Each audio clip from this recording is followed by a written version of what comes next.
Assalamualaikum warahmatullahi wabarakatuh. Jumpa lagi bersama saya Hans dalam program Sapa Santri.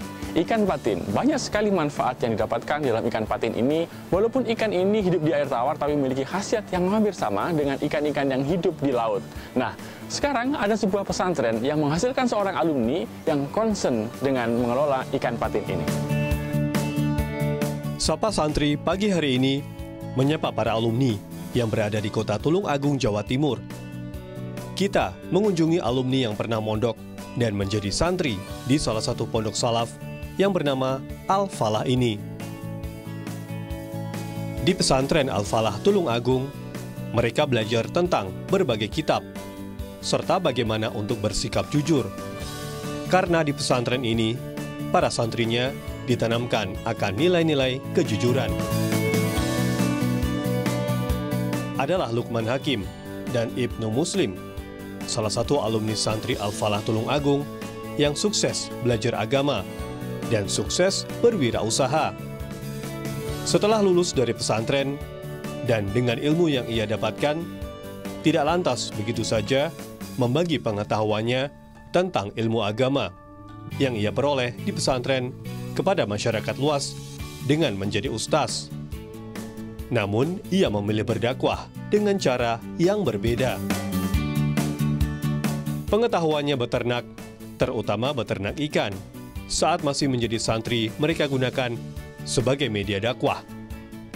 Dengan sebidang kolam di halaman rumahnya, ia mencoba menjalin kerjasama dengan rekan pengusaha yang ia kenal.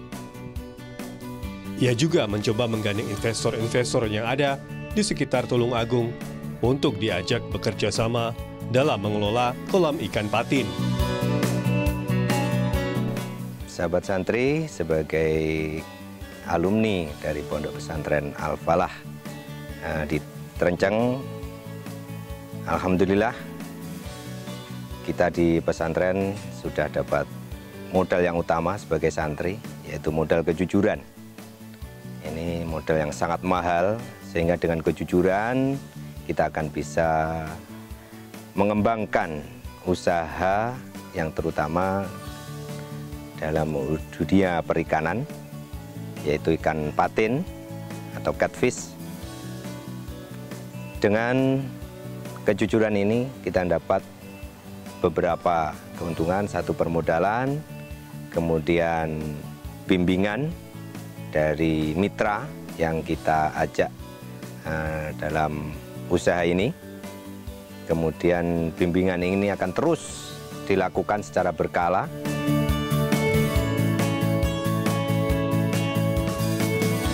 Dengan modal kejujuran serta kerja kerasnya, hasil yang ia dapatkan mampu memenuhi target dari setiap pencapaian yang ia harapkan.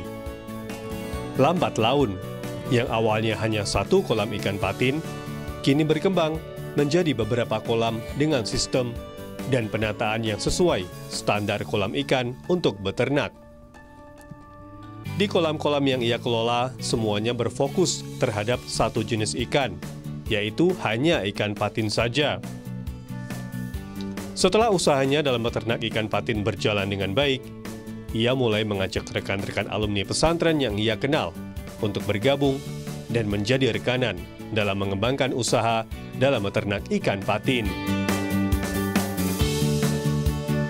Selain itu, mereka juga mengajak para guru diniyah, guru TPA untuk terlibat dalam usaha ini. Sebelum rekan-rekan sesama pesantren ia ajak untuk menggeluti usahanya, Lukman Hakim juga memberikan pelatihan tentang bagaimana cara beternak ikan patin sesuai standar yang diinginkan oleh pasar, baik pasar tradisional maupun pasar ekspor, dengan mendatangkan para pengusaha-pengusaha untuk memberikan pelatihan. Kalau di sini kita menggunakan sistem kita bantu pakan di akhir produksi. Jadi setelah mereka menggunakan pakan mandiri 50%, kemudian yang 50% belakang kita bantu. Selanjutnya kita juga mengadakan pembinaan atau sharing bersama-sama tentang bagaimana cara budidaya yang baik sehingga menghasilkan daging sesuai yang diinginkan oleh pabrikan. Mbak Gayung bersambut, para ustaz dan guru-guru diniyah menyambut dengan antusias terhadap apa yang dilakukan oleh Lukman Hakim dan Ibnu Muslim. Apa yang dilakukan oleh keduanya merupakan cara memanfaatkan ilmu pengetahuan beliau selama menyantri, kemudian mengembangkan, lalu menjadikan kemaslahatan bagi orang di sekitarnya. Kunci kesuksesan dari bisnis Pak Hakim ini adalah kejujuran, sehingga banyak sekali investor yang menanamkan modalnya untuk bisnis ikan yang ditekuni oleh Pak Hakim ini. Dan inilah yang dirasakan oleh Pak Hakim, didapatkan ketika menyantri di pesantren yang ada di Tulungagung ini. Masih banyak kelebihan dan juga informasi tentang dunia pesantren tetap dalam program Sapa Santri berikutnya. Wassalamualaikum warahmatullahi wabarakatuh.